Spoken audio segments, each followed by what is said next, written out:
या सल्ली व सल्लिम दाइमन अबदन अला हबीबिका खैरिल खल्क़ि कुल्लिहिम।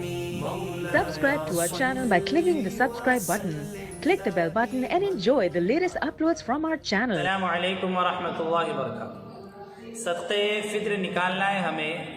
जो घी वगैरह हम खाते हैं उसकी मिक़दार के हिसाब से किताबों के अंदर, फ़िक़ह की किताबों के अंदर पौने 2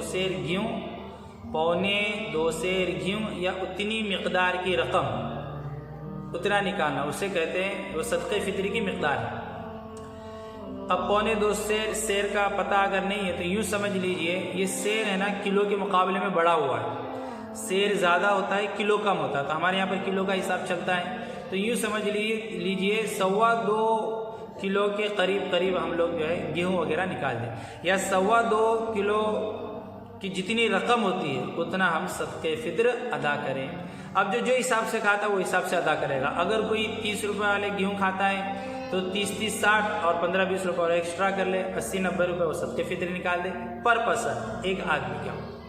अगर कोई 50 रुपये वाले गेहूँ खाता है, 50 रुपये किलो वाले, तो 2 किलो के 100 रुपये हो गए और 20-25 रुपये और बढ़ा दे पाव किलो के, उसको और ऐड कर दे, तो 120 रुपये 125 रुपये सदक़े फ़ित्र निकाले। ये तो कम से कम है, लेकिन ज़्यादा की कोई मिक़दार नहीं है। अल्लाह के नबी जनाब मोहम्मद रसूलुल्लाह सल्लल्लाहु अलैहि वसल्लम ने खजूर का भी सदक़े फ़ित्र निकाला है, किशमिश का भी निकाला है और गालिबन बादाम, काजू वगैरह का भी निकाला है। तो अगर हम बढ़ चढ़कर हिस्सा लेना चाहते हैं कि गरीब की ज़्यादा से ज़्यादा मदद हो, देखो सिर्फ अल्लाह रब्बुल आलमीन ये चाहते हैं कि गरीब की मदद हो, मालदार से पैसा निकले और गरीब तक पहुँचे, इसीलिए अल्लाह ने जो है मालदार को माल दिया। तो ज़्यादा की कोई हद मुतय्यन नहीं है। आप खजूर अगर लेने जाएंगे तो 100 रुपये की ठीक ठाक थोड़ी खजूर मिलती है, तो 3.5 किलो का हिसाब लगाकर आप खजूर दे दें, या तो फिर उतनी मिक़दार की रकम, यानी 350-400 रुपये के हिसाब से जो है रकम बनती है, उतनी रकम आप दे दें। तो मेरे भाई, हम ऐसा दें किसी आदमी को कि उसके यहाँ से दुआ निकले, यहाँ से। अब हम लोग देते हैं 60-70 रुपये। घर के अंदर 2 से 3 अगर मेंबर हो तो मुश्किल से 200-250 रुपये जो है बनते हैं। तो 200-250 रुपये में तो अब क्या होता है आप ही बताइए। तो कम से कम एक अच्छी खासी रकम हो जाए, 1000, 1500, 2000 की। तो अगर हम खजूर का हिसाब लगा लेते, 3-4 अगर मेंबर है तो माशाल्लाह 1000-1500 तक जो है रकम पहुँच जाती है।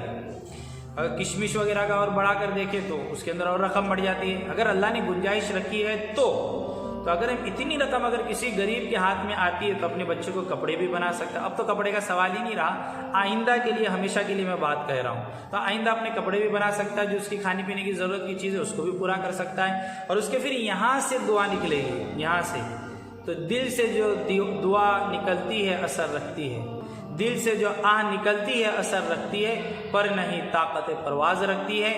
तो दुआ किसी अल्फाज का नाम नहीं। आप किसी का दिल खुश कर दें, आप किसी को इतना दे दे बंद बुद्धि कि उसका दिल खुश हो जाए, तो यहाँ से वो, उसके लिए अल्फाज नहीं होते, यहाँ से आवाज़ आती है, सीधा अल्लाह के अर्श को दस्तक देती है, और अल्लाह जो आपके कामों को बना देता है, अल्लाह आपकी रोज़ी के अंदर बरकत देता है, और जो हवादिस और जो हादसे, जो परेशानी, जो मुसीबत और जो तकलीफ़ आने वाली होती है, अल्लाह रब्बुल आलमीन उसको भी हटा देते हैं। अल्लाह रब्बुल आलमीन हम तमाम को, सभी को सदक़े फ़ित्र अदा करने की तौफ़ीक नसीब फरमाए। जो ज़कात अदा करते हैं अल्लाह उनको तो तौफ़ीक ही अता फरमाए, और जिनकी ज़कात देने की उसाअत नहीं है लेकिन थोड़ी बहुत गुंजाइश है, अल्लाह से दुआ है कि अल्लाह उन्हें भी सदका देने की तौफीक नसीब फरमाए, क्योंकि सदका ये बलाओं को, मुसीबतों को टालता है। अगर आज हम तंगी के अंदर से देंगे तो इंशाअल्लाह अल्लाह की ज़ात से उम्मीद है कि अल्लाह हमें आइंदा साहिब निसाब बनाएगा, हमारे माल में इजाफा करेगा, क्योंकि अल्लाह का मामला है, जो अल्लाह के नाम में खर्च करता है अल्लाह रब्बुल आलमीन उससे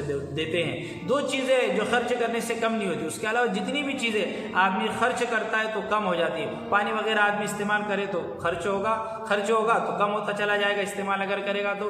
खाना वगैरह घर के अंदर राशन रखा हुआ इस्तेमाल करते रहेंगे तो कम होता रहेगा। लेकिन 2 चीज़ें ऐसी जो खर्च करने से कम नहीं होती बल्कि बढ़ती हैं। एक तो इल्म है, अगर आपको मालूमात है, अगर आप दूसरों को दे रहे हैं तो वो इल्म आपका बढ़ता चला जाएगा। और दूसरी चीज़ माल, लेकिन शर्त है वह अल्लाह की राह के अंदर खर्च हो। अगर अय्याशी के अंदर, शराब नोशी के अंदर, जुए सट्टे के अंदर और दूसरी गंदी चीज़ों के अंदर अगर माल खर्च होगा तो इन्नल मुबद्दिरीना कान इख्वान शयातीन, ऐसे फजूल खर्ची करने वालों को अल्लाह ने कहा वो शैतान के भाई है, और ऐसे लोग बहुत जल्दी फ़कीर बन जाते हैं। तो माल की अय्याशी ये इंसान को फ़कीर और मोहताज बना देती है, और जो अल्लाह की राह के अंदर खर्च करता है अल्लाह उसको और अता करते हैं। तो माल अल्लाह की राह में खर्च करने से बढ़ता है, और इल्म भी अगर आप बताते रहें, लोगों को समझाते रहें, इल्म भी आपका बढ़ता चला जाएगा। अल्लाह रब्बुल आलमीन हम तमाम को सख्त फितर अदा करने की तौफीक नसीब फरमाए। व आखिर दअवाना अल्हम्दुलिल्लाहि रब्बिल आलमीन। Subscribe to our channel by clicking the subscribe button. Click the bell button and enjoy the latest uploads.